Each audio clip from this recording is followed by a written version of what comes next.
Yo, what's happening, family, man? Good morning, man. It's your boy Trapvision 3D. You've made it to the lifestyle, which I welcome you to, man. We're gonna get right to it. As you can see, sometimes I do intro. Today I can't, man, because this video today is inspired by one of my people, man, family member, Mr. Elwin. You know what I'm saying? So Mr. Hightower asked a question yesterday in the comments to sort of compare, like the watches that we're looking at and stuff like that, stuff that I'll be showing. What is that in comparison to? They're like a versus. So, there's this thing with Rolex versus, the Pro Diver. Well, the Submariner, let me say that. The Rolex Submariner versus the Pro Diver. And we're going to get into that today, like right now. All right, first up to plate. First up to the back. All right, so what I did was, Mr. Hightower, what I did was, I remember some of the watches that I have in my collection that look like some other watches that's like across the board. And we're going to dive into Citizen, the Eco Drive, let's see, Pro Master, what's the model number? BN0151. Boom, got it right here. It's a 44 millimeter. It's a 200 meter dive watch, okay? It has a mineral crystal. Now, this watch that you're seeing on the screen has a 3 to 6 month lifespan as far as charge, because on the Eco Drive it's basically powered by light. So you can use a flashlight. Sunlight is the best, but any even a light off your cell phone will charge this. And if you have a full charge, you can just pretty much keep it in darkness for like 3 months, or like store it away for like 3 months on a full charge. You won't have a problem with it. Now, however, if you do, and I'm just telling you from experience, if you let this thing stay in the darkness or stay stored for too long without a charge, you're going to have to send it right back to Citizen. Now, good thing about Citizen watch is it will, man, like their warranty is pretty stout, like 5 years. But this is, right here, is the version. Now, the other version I'm going to show you is the Seiko.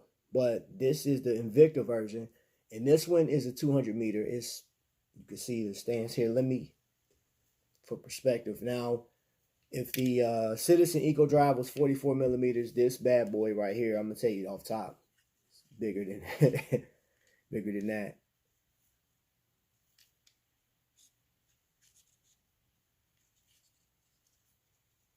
So if I measure from the 10 o'clock to the 4, you're looking at 50.8. But with the crown, from what you're looking at, oh, I'm sorry, you're looking at 58 millimeters. All right. And across the lugs, 33.7.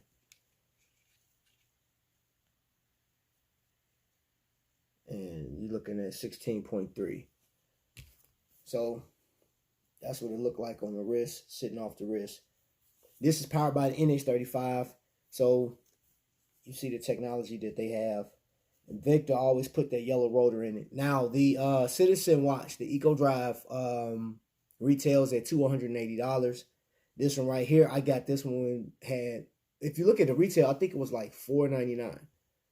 But of course, that was one of the biggest things that people complain about is the markup on Invicta watches, because I paid $90 for this. It was like $95, $96 or something like that on the Invicta store. But I've seen it cheaper than that. I've seen it go lower than that. But once it hit Shop HQ, this one I want to say was $129. Is it worth your time? If you into this type of watch, I got it because the dial got me at first. The dial got me. It's a big watch. I like it. And I was pretty much going to plan on using this for swimming and stuff like that. Now, the Seiko, this is the Solar Tuna. This one is crazy. Like, this is the retail is like $3.99 on this Solar Tuna. This has a 10-month charge, man. Like, if you charge this thing, like, fully charged, 10 months. Like, I'm like, that's crazy. And this one has a Hardlex glass. I'm not familiar with the Hardlex glass, so I'm pretty sure there's some people out there that know more about that. So, in comparison, I will tell you this. If you had all of these watches in a case, most of the customers that I've seen, just from my personal experience, will look at the best deal. They'll ask you, okay, what's the difference between this watch, and that watch? I'm liking this one. They make, let's say, for instance, they like the Seiko, and I tell them it's $400, and they're like, And then we go over to, they look over and they say, how much is this one? The Citizen is like $280. Like, oh, okay. Or like, what's the difference? Like, well, one doesn't have a longer charge. Warranties, I'll talk about like the strong points of each one. And if they see the Invicta, or if I recommend the Invicta, I'm like, well, you can get this Invicta watch. It has a flame fusion crystal, so the glass is gonna be more durable. And she'd be like, bet, how much is it? Like $100. They'd be like, okay, I'm gonna take that one. Because I hear that, hey, I'm hard on my watches and stuff like that. I don't know how well the Rolex glass will stand up to the abuse of whoever's wearing it. The Citizen Eco Drive has a mineral crystal. So it's just, it's one of those things, man. You pick like how you shop, just like how you shop for cars and clothes and cologne and all this other stuff. You try to get the best deal. So is this the better deal out of the three? I'm going to say the Seiko. Honestly, for me, like just having that 10-month charge and just having that technology to do that, I think that's pretty cool. And I'm not going to say it's that expensive, relatively cheap, in comparison to other watches, because I'm pretty sure I didn't go any further in the dive as far as like seeing what other watch brand was like that. I was keeping it in relatively close to the Invicta price. So let's jump off into the next watch. I actually brought 3 examples. All 3 of these examples are going to represent one watch. And back in 2012, Rolex made this watch right here. You see this Deep Sea Challenge by Rolex. Impressive watch. They did a Deep Sea Challenge back in 2012 where they took this Rolex watch to the deepest depths. 35,000 feet. 35,000 feet. And I was, I did some quick research on this one, and I was looking, it said it was the equivalent of having the pressure that this thing was under, the watch was under, was like, they said 17 SUVs on top of a watch. 17 SUVs. So you take your pick, Tahoe, Suburbans, Excursions, whatever the case is. It was 17 of them things sitting on top of this watch, right? And it held up, came back up. And can you find those still? I saw one online, eBay. It was $14,000. And the most expensive one I saw was that you can buy lightly used was 18 grand. I'm pretty sure you can find some others that's probably new. I don't think they make it anymore. And it was kind of hard to find a picture to actually show this thing off, but you can kind of see. So this is the one I originally chose to compare, because again, remember, I know that Mr. Hightower wanted to see a comparison, but I also wanted to show you guys watches that you may purchase to either, show off in the expo or just, show off your personality. Now, of course, this one is a lot bigger than that one. That one was like 45 millimeter or something like that. But let's see how thick this bad boy is, man. So you see the crystal? See the watch? I'm going to weigh this thing too here in a second. Give me a second. Hold up. It wasn't zeroed. Sorry. Zero something. All right, here we go. Let's see how thick this bad boy is with the crystal. It's a whopping 26.9 millimeters thick. Man, that watch is thick. Now I'm going to measure it across the bell with the crown in it. And I'm getting a helium valve in there too. So you have 57 millimeters. So I'm going to come across here, and you're looking at 53. And just measure. Uh-oh. I hit my guy. My bad, bro. You all right? Okay. So just measuring the actual crown. I mean, not the crown, but the bezel, you're at 51.6. And let me see the stance on this thing. Let me see how tall this bad boy is. 65.1. And coming across, 37.4. And I know I didn't measure as much as the other one, but he got 24 even on the actual bracelet.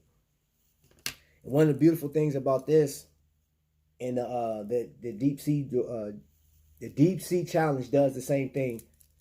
This extends out so you can put it over a wetsuit. This one I got solely because of the iridescent. Not fond of the movement. Didn't know anything about the movement until later. I'm talking about much, much later. And I was like, dang, man. Y'all bring out an automatic, which they did. They did bring out one in the automatic. So this is another one. This is the GMT version. Same deal, but this has a Rona 515 in it because you can track a 24-hour scale, and this one does too. But I got this one because of the it has Darth Vader over it. This is a graffiti hydroplated piece, almost like a black label too. So those are the different versions of a watch that was based off of a Rolex. Now, last but not least is my watch of the day, which I wore yesterday. Well, watch of the hour. Or should I just say watch of the show? Yeah, whatever. Watch of the show, because I'm going to change my watch here because I got to get ready for work here in a little bit. Let's take this bad boy off. Now, I had the opportunity. This was actually going to be for another show, conversation with a Rolex owner. And I got some pics, as you can see right here. But now, of course, I don't have a green. I have a green dial Pro Diver, but it's not like this one. This would be a closer match in comparison to the one I have. But so I want you to look at this one. And look at that. Look at this one. Look at that. So look at this. First of all, now I don't have the measurement of his watch, but you can see mine is thicker than his.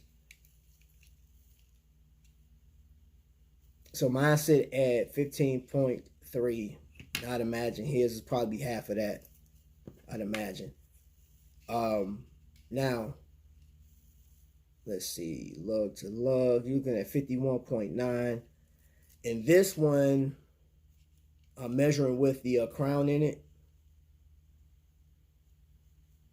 49.8. 49.8. But the actual watch is a 46 millimeter, which measured out 46 even. I'm gonna have to backtrack because I gotta measure that other Pro Diver here. But I want to, before we backtrack, I want to measure this one. Hey man, I'm doing this on one take, baby. So this is in ounces. You're looking at 7.1 ounces. And this one just happened to have a meteorite dial in it, which, I mean, is an amazing watch. Paid $159 for this one. My man with this one, he paid, I'm about to say 100, I'm sorry. He paid, I think he said $9,500. So just under 10 grand, he got a good deal on it. If you call that a good deal, you know, it's just pretty much based on you. You know, he got it as, he liked to wear his watches because soon as he acts like a regular person when it comes, I was going to say an Invicta fan, but he acts like a regular person when it comes to his watch. He was like, he didn't care. He took it off, gave it to me. He said, hey, bro, check it out. Put it on. Try it out. You know, I was like, wow, okay, Rolex. And I'll tell you, the fit, the finish, the feel and everything, in comparison, this one is stout. Pretty, you know, solid links and stuff like that, right? He has had a slightly different feel to it. Very dense. The finish on it was pretty nice. And just the, you know, the glide, I mean, man, the movement was butter, you know. I like it, you know, I like it. It's like 41 millimeter watch. Would I wear that? I mean, I like green, you know what I'm saying? And that's the Hulk. So the Hulk right now, I think the lowest you can get one of those, if you were to try to buy one now, was like maybe 15,000. You know, people selling those as much as 30 grand. If they, you know, like, depending on the condition. You know, and he's working long. You know, I asked him now, I said, you know, what a Hulk will go for right now. He was like, dude, I seen one go for like $30,000. So I was like, okay, you know, that's a lot of, that's some scratch, you know. So hopefully you guys enjoyed and got something out of it. I really, you know what, I don't mind this on the lifestyle. You know, like I said, I was trying to do this in one take. I'm trying to, you know, I'm taking off to my man John because he's going to do one take. He ain't doing no cuts and none of that. So that's what I'm going to try today, man. So Going back to the Hydromax, this thing weighs in at 11.9, so nearly 12 ounces for my wrist. I'm curious, because I feel like this, okay, so with this, I figured as much. The one with this, the Ronda movement in it, the 515, this one weighs in at 12.2. So I was like, this one feels a little heavier than that one. You can tell the difference, man. But all in all, man, it's up to you what you want to collect. I just showed you watches that you will possibly, I guarantee you'll see these watches in an expo. You'll see people that like to wear stuff like this show out and just show their personality. So it's up to you what you want to choose. All right, tomorrow, family, we're going to be diving into some larger dials. Larger. I'm talking about we going huge. You feel me? All right, family, you know what? Thank you so much for being here. Your boy got to go out here and shovel a lot of snow, man. So until the next lightning strike, y'all be blessed.